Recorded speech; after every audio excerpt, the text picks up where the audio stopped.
السلام عليكم. اليوم 18 ديسمبر 2020 الساعة 9:30. أخوكم عدنان علوان استلم الجنسية الأمريكية. استلمت الجنسية الأمريكية 6 سنوات، من عام 2014 إلى عام 2020. من يوم دخلت البلد هذه زيارة، دخلتها زيارة، واليوم استلم الجواز الأمريكي، أقوى جواز في العالم. وأقسمت الولاء لأمريكا. أي إنسان يستلم الجنسية الأمريكية تقسم الولاء للولايات المتحدة الأمريكية، وسنكون كذلك. قد ما أنا فخور وفرحان في هذا الجواز الذي سيساعدني كثير، ويساعد أي إنسان يستلمه ويتحرر أقل شيء من عبودية قد تكون حتى وطنك. و12 سنة وأنا مغترب في السعودية، أبحث من زقاق إلى زقاق، من شارع إلى شارع، من حارة إلى حارة، من أجل أن يجدد إقامة. وعندما تجدد الإقامة يقول لك: يا أبو يمن، يا أبو يمن، ذبحتني أنت، هات 4000، هات 5000 أجدد لك الإقامة. وتوصل لعند الجوازات يهينوا كرامتك. وقد يكون المغتربين في السعودية يعلموا الشيء هذا. هذا نتكلم عن سابقا غير الوقت الحالي إذا كان تجدد النظام. ولكن في الدول العربية ليس لك قيمة، ليس لك كرامة. في وطنك وأنت تحمل جوازك ليس لك كرامة. الجواز اليمني، الجواز اليمني هذا تاجي وتاج راسي، هذا فخري وعزي. لكن متى يا المسؤولين، متى يا الذين تخافون الله عز وجل يكون لليمني قيمة في هويته الشخصية؟ متى يكون له كرامة؟ متى يحمل الجواز هذا ورافع راسه يروح أي مكان وهو يعلم أساسا علم اليقين أن لديه سفارة تحميه في أي دولة يسافر إليها، أن لديه دولة تحميه، أن قد يتحرك الشرعي من أعلى الهرم إلى أسفل الهرم من أجل كرامة مواطن لكي تحترمه جميع الدول. ولكن للأسف ليس لك قيمة وأن تحمل جوازك حتى في وطنك، حتى في وطنك. والله قد ما أنا فرحان اليوم في استلام الجنسية الأمريكية، والحمد لله والشكر لله عز وجل، قد ما أنا زعلان، قد ما أنا حزين إن الجواز هذا اليمني الذي كتاريخ أنت يمني من آلاف السنين، وبالأخير ليس لك كرامة حتى في وطنك، ولا يتحرك لك أي مسؤول ولا أي سفارة تحترمك وتقدرك.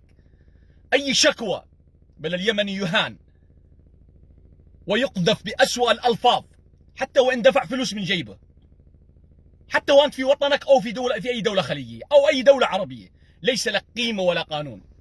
سافرت أكثر من دولة عربية، أول ما تعرض عليه الجواز اليمني ليس لك قيمة، بل يستهزئ فيك، وحتى هو داخل المطار قد يأخذون رشوات، وإذا لم تعطيه قد يقذفك بأسوأ الألفاظ. ولكن مجرد أن تحمل الجواز الأمريكي يحترمك الصغير والكبير. للأسف هذا الواقع، هذه المرارة، هذا الغبن.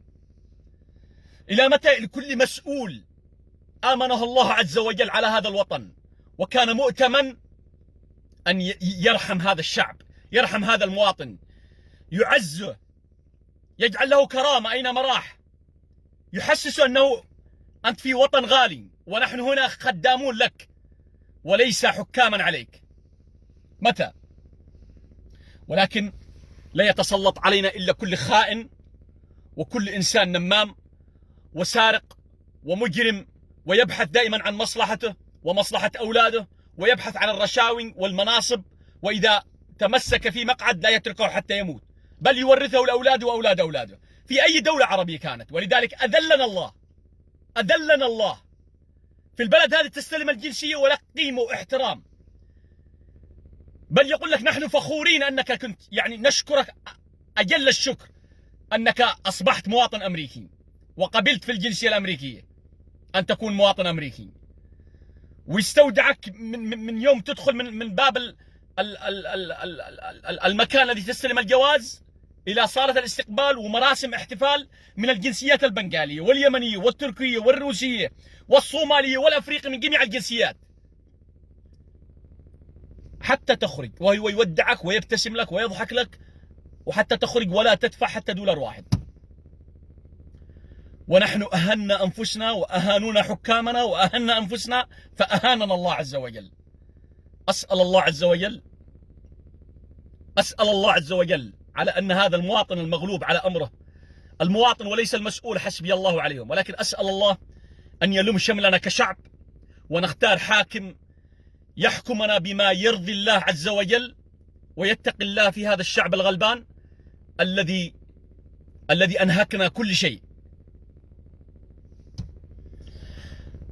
والله ما أدري أفرح أم أحزن، ولكن نقول حسبنا الله ونعم الوكيل، وإن مع العسر يسر. اللهم احفظ اليمن، اللهم احفظ اليمن، اللهم احفظ اليمن. السلام عليكم.